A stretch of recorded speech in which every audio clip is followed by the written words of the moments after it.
Hi everybody, Mike Avelar from Avelar Home Inspection Inc. I hope you're having a wonderful day. Today I'm going to teach you about breakers and fuses. Breakers and fuses, what do they do?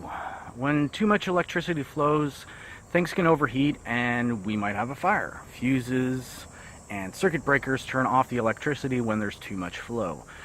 They're the lifeguard of the electrical system. So let's take a look at a normal household circuit. A 14 gauge wire with 120 volt pressure can safely carry about 15 amps before things get too hot. We put a fuse or a breaker at the beginning of the circuit to shut off the circuit if there are more than 15 amps flowing through that conduit. A 1200 watt hair dryer will cause about 10 amps to flow.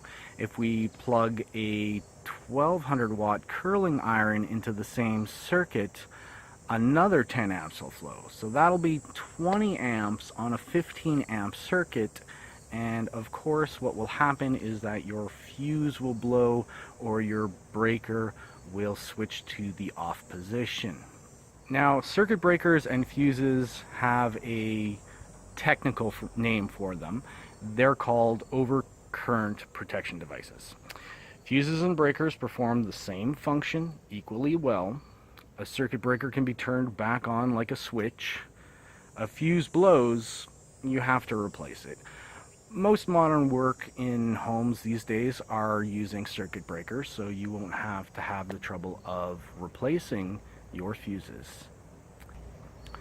Thanks very much for watching. I hope you enjoyed the video. Remember, if you have any questions, please give me a call or call a licensed electrician. Have a wonderful day. Cheers.